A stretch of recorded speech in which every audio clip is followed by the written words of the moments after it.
मेरे सम्मानित दर्शकगण, मैं एडवोकेट के बी सिंह आपका स्वागत करता हूं। अब मैं भारतीय न्याय संहिता की धारा 81 के संबंध में आपको बताता हूं, आप ध्यानपूर्वक सुनें। भारतीय न्याय संहिता की धारा 81 का उद्देश्य महिलाओं की रक्षा करना है, खासकर उन मामलों में जब पुरुष किसी महिला को धोखे से ये विश्वास दिलाता है कि वह उससे वैध रूप से विवाह कर चुका है और इस विश्वास के आधार पर उसके साथ शारीरिक संबंध बनाता है।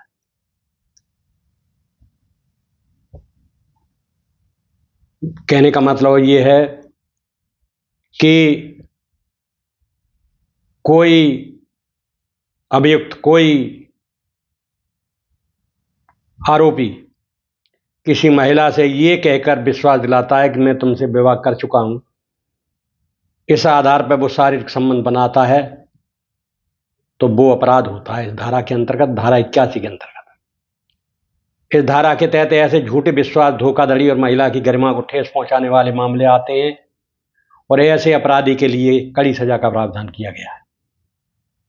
धारा 81 का सार किस प्रकार है? इस प्रकार है, यदि कोई पुरुष किसी ऐसी महिला को जिससे वह विधि पूर्वक विवाह नहीं हुआ है, धोखे से यह विश्वास दिलाता है कि वह उससे विवाह कर चुका है और इस विश्वास के आधार पर उसके साथ सहवास करता है, तो ऐसा करना अधिनियम की धारा 81 के तहत दंडनीय अपराध है। इसका उद्देश्य महिलाओं को विश्वासघात और शोषण से बचाना है, जिससे उनकी गरिमा की रक्षा की जा सके। पहले इसी प्रकार के अपराध आईपीसी की धारा 493 के अंतर्गत आते थे, किंतु बीएनएस लागू होने के बाद अब यह धारा 81 के तहत आते हैं। इस धारा के इस अपराध के दोषी पाए गए व्यक्ति को अधिकतम 10 वर्ष तक के कठोर कारावास, सश्रम कारावास की सजा और जुर्माना दोनों हो सकते हैं। यह अपराध संज्ञेय और गैर जमानती होता है, अर्थात पुलिस बिना वारंट की गिरफ्तारी कर सकती है और आमतौर पर जमानत नहीं मिलती है। अपराध का उदाहरण देखिए आप। अगर कोई व्यक्ति किसी महिला को इस प्रकार झूठा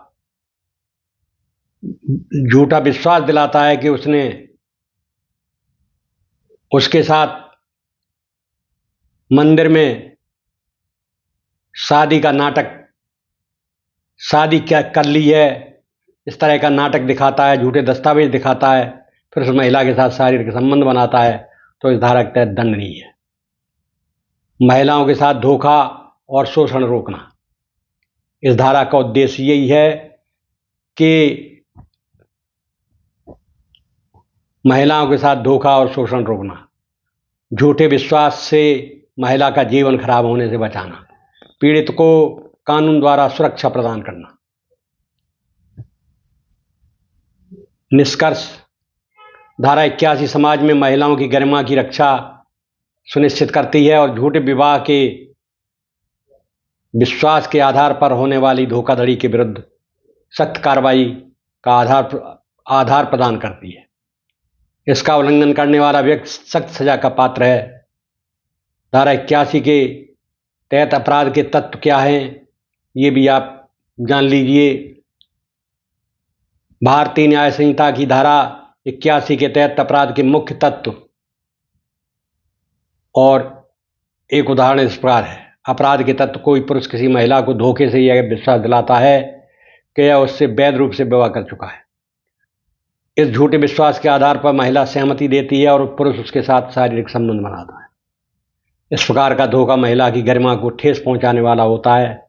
यह अपराध केवल शारीरिक संबंध तक ही सीमित नहीं है, बल्कि इसमें धोखा देना, झूठे वादे, नकली विवाह दस्तावेज बनाना और सामाजिक दबाव बनाकर महिला को चुप कराने के प्रयास भी शामिल हो सकते हैं। धारा 81 के तहत दोषी को 10 वर्ष तक का कठोर कारावास और जुर्माना हो सकता है।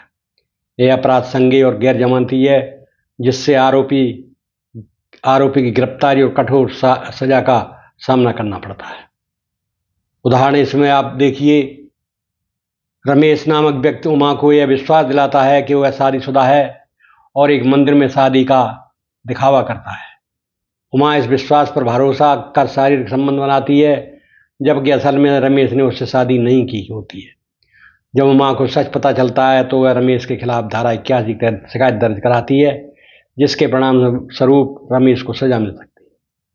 इस प्रकार धारा 81 धोखाधड़ीपूर्ण विवाह और शारीरिक संबंध बनाने के अपराध को रोकने के लिए सख्त कानूनी प्रावधान प्रदान करती है, जिससे महिलाओं की सुरक्षा और सम्मान सुनिश्चित होता है। कहने का तात्पर्य यह है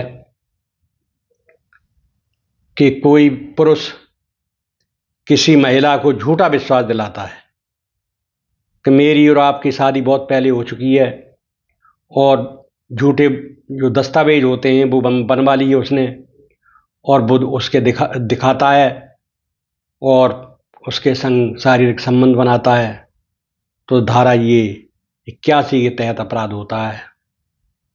इसमें जो सजा है वो भी कड़ी है, और इसमें वो जमानत भी नहीं मिलती। अब मैं आपसे विदा लेता हूँ। अगली धारा में मैं आपके सामने फिर पुनः उपस्थित होऊंगा। तब तक धन्यवाद।